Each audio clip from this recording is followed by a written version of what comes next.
ক্লার্কের কপালে ভাঁজ পড়ে উঠল। তার চোখে অসন্তোষ স্পষ্ট ধরা পড়ছিল। নায়লা তার দিকে একবারও না তাকিয়ে গাড়ির দরজা খুলে ভেতরে গিয়ে বসলো। বাসায় ফেরার পুরোটা পথ দুজনেই একদম চুপচাপ। ট্রাফিক সিগন্যালে থামার সময় ক্লার্ক কয়েকবার নায়লার দিকে তাকালো, যেন কিছু একটা বলতে চাইছে ও। কিন্তু নায়লা জানালার বাইরে একদৃষ্টিতে তাকিয়ে রইল। কথা বলার বিন্দুমাত্র আগ্রহ দেখালো না। অবশেষে গাড়ি যখন নায়লার ফ্ল্যাটের সামনে এসে থামলো এবং নায়লা নামতে যাবে, ঠিক তখনই ক্লার্ক মুখ খুলল। নায়লা, আজ রাতে আঙ্কেল ডেমনকে ফাঁসানোর জন্য বাবা যে চালটা ছেড়েছিল সেটার পেছনে কি তোমার কোনো হাত আছে? নায়লা ঘুরে তাকালো। তার চোখ দুটো তখন বরফের মতো ঠান্ডা। তোমার কেন মনে হলো যে এর সাথে আমি জড়িত? ক্লার্কের দৃষ্টি গম্ভীর হয়ে উঠল। বেশ কিছুক্ষণ নীরব থেকে সে মাথা নাড়ালো। না, এমনি খেয়াল করলাম তুমি মাঝখানে কিছুক্ষণ নিখোঁজ ছিলে, তাই ভাবলাম একবার জিজ্ঞেস করি। তুমি যদি সত্যিটা জানতে চাও তবে তোমার বাবাকে গিয়ে জিজ্ঞেস করো। এটুকু বলেই নায়লা গাড়ির দরজা ধাক্কা দিয়ে খুলে নেমে গেল। বাসায় ফিরে নায়লা সোফায় এসে বসলো। ফোনটা বের করে ডেমনের কন্ট্যাক্ট নাম্বারটা খুঁজলো সে। সামান্য দ্বিধাদ্বন্দ্ব কাটিয়ে শেষমেশ কলটা করেই ফেললো। কয়েকবার রিং হওয়ার পর ডেমন ফোনটা ধরলো। ওপাশ থেকে কোনো কথা ভেসে এলো না, শুধু দুজনের নিঃশ্বাসের শব্দে ফোনের লাইনটা ভারী হয়ে রইল। নায়লা চোখ নিচু করে আস্তে আস্তে বলল, আঙ্কেল ডেমন, আপনি একবার বলেছিলেন আমি যদি ডিভোর্স চাই তবে যে কোনো সময় আপনার সাথে যোগাযোগ করতে পারি। আমি এখন ক্লার্ককে ডিভোর্স দিতে চাই। আপনি কি আমাকে সাহায্য করবেন? কথাটা বলার সাথে সাথে নায়লা ওপাশ থেকে স্পষ্ট শুনতে পেল ডেমনের নিঃশ্বাসের গতি হঠাৎ ভারী হয়ে উঠেছে। হঠাৎ ডিভোর্সের সিদ্ধান্ত কেন? আজ রাতে সাইরাসের সাথে যা ঘটেছে সেটার জন্য? ডেমন জানতে চাইল। খানিকটা তাই, নায়লা স্বীকার করল। তবে এর চেয়ে বেশি আর কোনো ব্যাখ্যা দিতে চাইল না।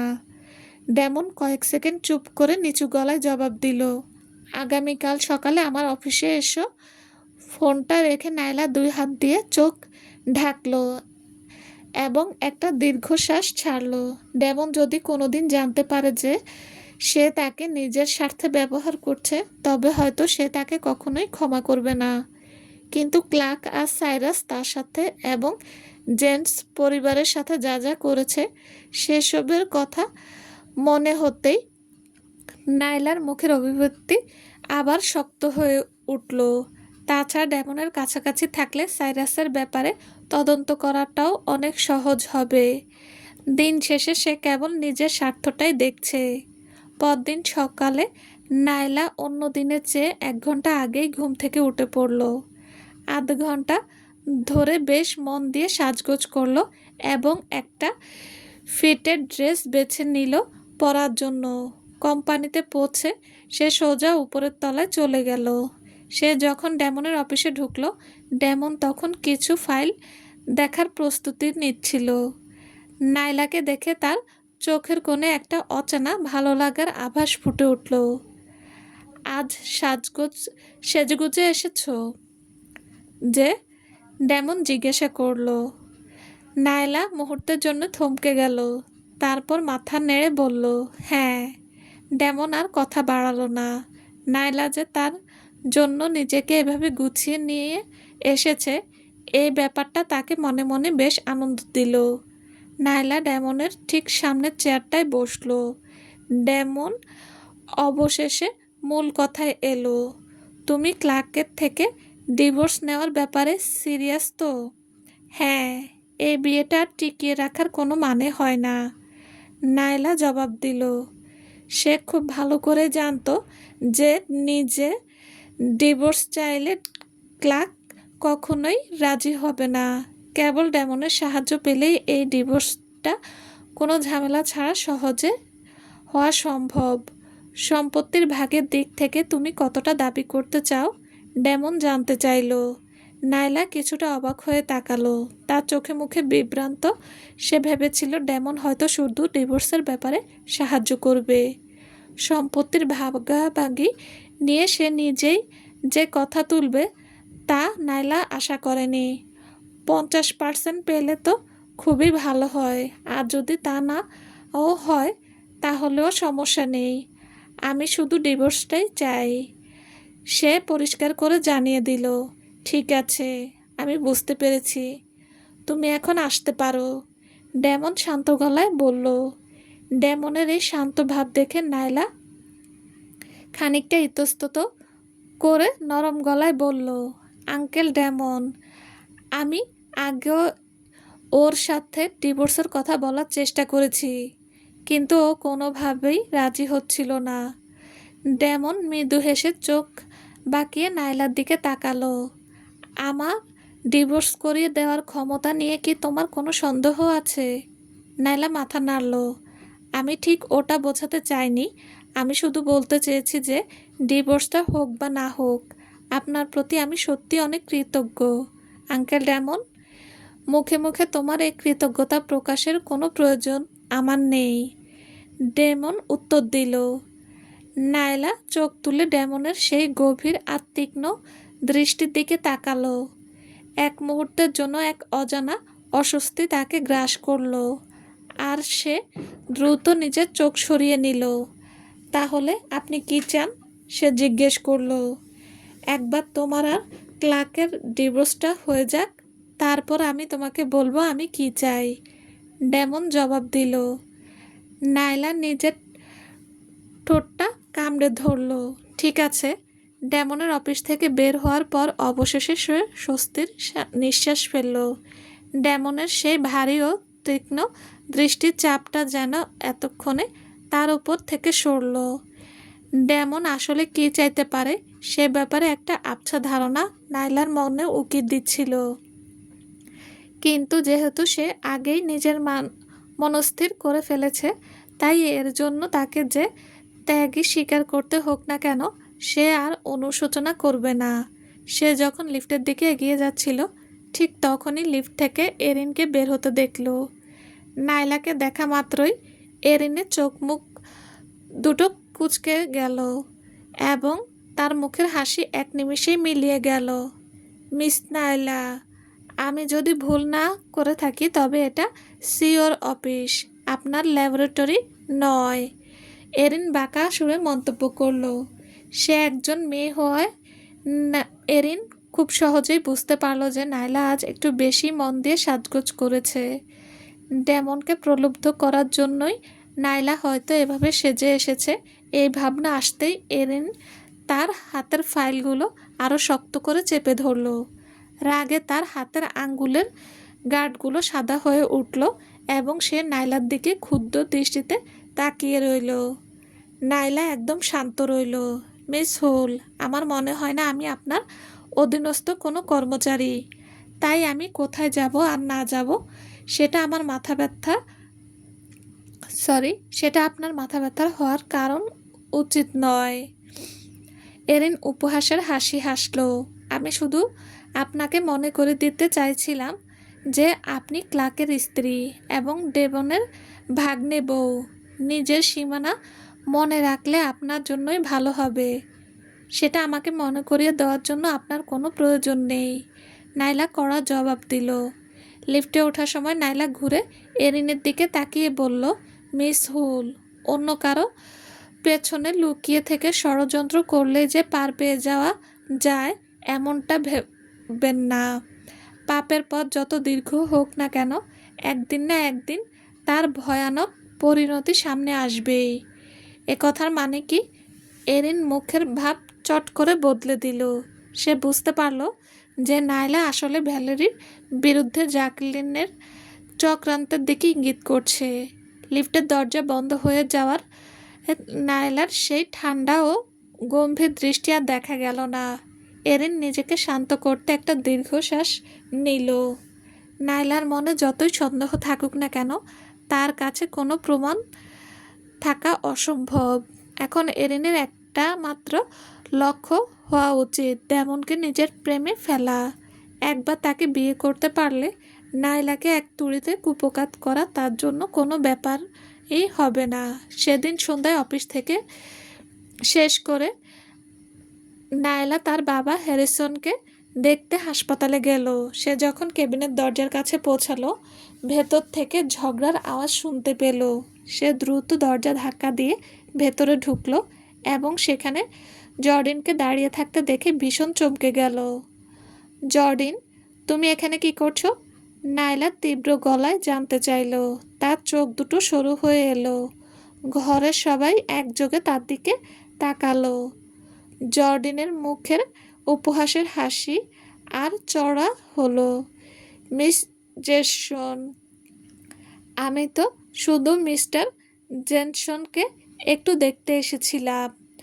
তবে দেখে মনে হচ্ছে আমাকে এখানে কেউ খুব একটা স্বাগত জানাচ্ছে না। জর্ডিন কটাক্ষ করে বলল, এক্ষুনি এখান থেকে দূর হও। নাইলা চিৎকার করে উঠল। জর্ডিনের মতো এত বড় ধৃষ্টতা সম্পন্ন ও নির্লজ্জ মেয়ে সে আগে কখনো দেখেনি, যে কিনা তার অসুস্থ বাবার কেবিনে এসে ঝামেলা করার সাহস দেখায়।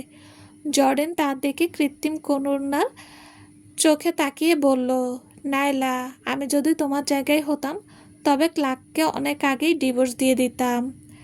যাই হোক না কেন, আমি কিন্তু ওর সন্তানের মা হতে চলেছি। দূর হও এখান থেকে। নাইলা আবার গর্জে উঠল, ঠিক আছে, আমি যাচ্ছি। আমার নিজের এখানে থাকার কোনো শখ নেই। এই সস্তা জায়গার গন্ধে আমার দম আটকে আসছে।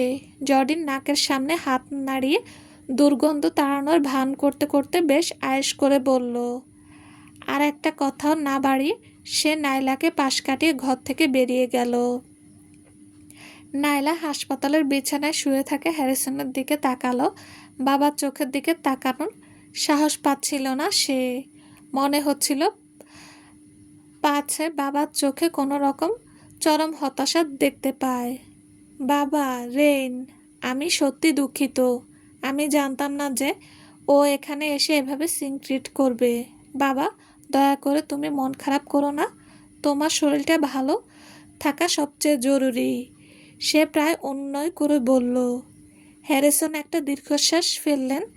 নাইলা, গতবার হাসপাতালে যখন ওকে আর ক্লার্ককে এত কাছাকাছি দেখেছিলাম তখনই আমার সন্দেহ হয়েছিল। আমি তোমার ওপর হতাশ নই মা, আমার শুধু মনে হচ্ছে তোমার সাথে অন্যায় হয়ে গেল। নায়লা মুখে একটা তেতো হাসি ফুটিয়ে তোলার চেষ্টা করলো। হ্যারিসনের সামনে সে সব সময় নিজের বৈবাহিক জীবনটা সুখী দেখানোর একটা মিথ্যা চেষ্টা করে যেত, কিন্তু এখন সে বুঝতে পারল সে কতটা বোকা ছিল। বাবা, এই পথটা আমি নিজেই বেছে নিয়েছিলাম, তাই এর পরিণতিও আমি মেনে নিতে পারবো, সে জবাব দিল। ক্লার্ককে বিয়ে করার আগে হ্যারিসন তাকে সতর্ক করেছিলেন যে সামনার পরিবারের সাথে জীবন কাটানো সহজ নাও হতে পারে, বিশেষ করে যেহেতু জেস্টেনরা দেউলিয়া হয়ে গিয়েছিল। নাইলা তখন বিশ্বাস করত যতক্ষণ সে এবং ক্লার্ক একে অপরকে ভালোবাসে ততক্ষণ তারা যে কোনো বাধা পেরিয়ে যেতে পারবে, কিন্তু এখন সে বুঝতে পারছে সে কতটা অবোধ ছিল। হ্যারিসন একটা মৃদু দীর্ঘশ্বাস ফেলে নরম সুরে বললেন, নাইলা, আমাকে নিয়ে চিন্তা করো না। তোমার যদি মনে হয় তুমি আর ওর সাথে থাকতে পারছো না, তবে তুমি যে সিদ্ধান্তই নাও না কেন আমি তোমাকে সমর্থন করব। নায়লার নাকটা কেঁদে ওঠার আবেগে রিরি করে উঠল। চোখের জল বাধা মানতে চাইল না। সে বলল, বাবা, আমি জানি, কিন্তু এই মুহূর্তের সবচেয়ে বড় বিষয় হলো তোমার শরীর ঠিক হওয়া। তুমি সুস্থ হওয়ার দিক মন দাও। হ্যারিসন হাসপাতাল থেকে রিলিজ নেওয়ার পরিকল্পনার কথা বলতে চেয়েছিলেন, কিন্তু নাইলার লাল হয়ে যাওয়া চোখের দিকে তাকিয়ে তিনি নিজেকে সামলে নিলেন। তিনি ভাবলেন এই বিষয়ে কথা বলার জন্য অন্য কোনো ভালো সুযোগের অপেক্ষা করাই শ্রেয়। হাসপাতালের কেবিনে বেশ কিছু সময় কাটানোর পর রেন নাইলাকে এগিয়ে দিতে বাইরে এলো। হাসপাতালে প্রবেশদ্বারে এসে রেন নাইলার দিকে উদ্বেগের দৃষ্টিতে তাকিয়ে বলল, নাইলা, আমি জানি ক্লার্কের সাথে থাকা তোমার জন্য কতটা কষ্টের, কিন্তু তুমি যদি ডিভোর্সের কথা ভেবে থাকো, আমি শুধু অনুরোধ করব তোমার বাবার কিডনি ট্রান্সফার হওয়া পর্যন্ত একটু অপেক্ষা করো। আমি তোমার কাছে হাত জোর করছি। রেনের চোখের এই আকুতি দেখে নাইলার মুখের অভিব্যক্তি মলিন হয়ে গেল। সে মুহূর্তের জন্য ইতস্তত করল, তারপর রেনকে সত্যিটা জানানোর সিদ্ধান্ত নিল। রেন, আমরা আগে যে কিডনিটা পেয়েছিলাম, ক্লার্ক সেটা অন্য কাউকে দিয়ে দিয়েছে। রেনের চোখ দুটো অবিশ্বাস্য বিস্ময়ে বড় বড় হয়ে গেল এবং সে এক পা পিছিয়ে গেল। তুমি কি বললে? কেঁপে ওঠা গলায় সে জিজ্ঞেস করলো। রেন, আমি বাবার জন্য অন্য একটা কিডনি ঠিক খুঁজে বের করব, কিন্তু তাতে কিছুটা সময় লাগতে পারে। নাইলা তাকে আশ্বস্ত করার চেষ্টা করলো। রেন কোনো উত্তর দিল না। তার মুখটা ফ্যাকাশে হয়ে গেল। তারা বছরের পর বছর ধরে ওই কিডনিটার জন্য অপেক্ষা করছিল, আর এখন নাইলা তাকে বলছে যে ক্লার্ক সেটা অন্য কাউকে দিয়ে দিয়েছে। যে কোনো মানুষের পক্ষে এটা মেনে নেওয়া অসম্ভব। দীর্ঘক্ষণ নীরব থাকার পরে রেন নিঃশব্দে ঘুরে দাঁড়িয়ে হাসপাতালের দিকে হাঁটতে শুরু করলো। তার পা দুটো কাঁপছিল এবং সোজা হয়ে দাঁড়াতে পারছিল না। নাইলা দ্রুত এগিয়ে গিয়ে তাকে ধরে সাপোর্ট দিল। নাইলা তাকে সান্ত্বনা দেওয়ার চেষ্টা করে বলল, রেন, আমি একটা ব্যবস্থা করব কিডনির। কিন্তু কথা শেষ করার আগেই রেন তাকে ধাক্কা দিয়ে সরিয়ে দিল। ব্যবস্থা করবে? তুমি কি ব্যবস্থা করবে? ক্লার্কের লোকজনের ওই একটা কিডনি খুঁজে পেতে 2 বছরেরও বেশি সময় লেগেছে। তোমার কত বছর লাগবে? তোমার বাবার হাতে তো এত সময় নেই। রেনের চোখ দুটো তখন ক্ষোভ আর হতাশায় ভরা। মনে হচ্ছিল অন্ধকারে পথ হারিয়ে ফেলা কোনো মানুষ হঠাৎ আলোর একটা রেখা দেখতে পেয়েছিল, কিন্তু চোখের পলকে সেই আলোটুকু নির্মমভাবে নিভিয়ে দেওয়া হলো। রেন এতটা উত্তেজিত হতে দেখে নাইলা নিজের ঠোঁট কামড়ে ধরল। রেন, আমি জানি এই মুহূর্তে এটা মেনে নেওয়া খুবই কঠিন। তুমি একটু শান্ত হও, তারপর আমরা এ নিয়ে কথা বলবো। নাইলা, ক্লার্ক যে কিডনিটা অন্য কাউকে দিয়ে দিল, এর পেছনে কি তোমার কোনো হাত আছে? রেন সরাসরি জানতে চাইল। তার দৃষ্টি ছিল অভিযুক্ত করার মতো। ক্লার্ক তো তাদের নিশ্চিত করেছিল যে কিডনি হ্যারিসনই পাবেন। তাহলে সে হঠাৎ কেন নিজের সিদ্ধান্ত বদলে ফেলল? নাইলা দুপাশে নিজের হাত দুটো শক্ত করে মুঠো করল। কিছুক্ষণ চুপ থাকার পরে সে অবশেষে উচ্চারণ করল, হ্যাঁ, আমি জানতাম। রেন আর পেছনে ফিরে না তাকিয়ে হনহন করে হেঁটে চলে গেল। নাইলা তাকে থামানোর কোনো চেষ্টা করলো না। সে জানতো রেন তাকে দোষারোপ করছে। সে রেনের মনের অবস্থা বুঝতে পারলেও নিজেকে অপরাধী মনে করলো না। দোষটা আসলে নাইলার নয়, দোষটা সম্পূর্ণ ক্লার্কের। রেন হাসপাতালের ভেতরে অদৃশ্য হওয়া যাওয়ার পর নাইলাও ঘুরে দাঁড়িয়ে সেখান থেকে চলে গেল। গভীর রাত। প্রসপেক্ট টেকনোলজি সিও এর অফিসে স্পেন্সার দ্বিধাগ্রস্ত মুখে ডেমনের হাতে একটি ফাইল তুলে দিয়ে জিজ্ঞেস করলো, মিস্টার সামনার, আপনি কি নিশ্চিত যে এই নথিপত্রগুলো মিস্টার জেস্টারকে দিতে চান? চলবে। হ্যালো বন্ধুরা, গল্পটা কেমন হয়েছে প্লিজ জানাবেন। ভালো থাকবেন সবাই। আল্লাহ হাফেজ।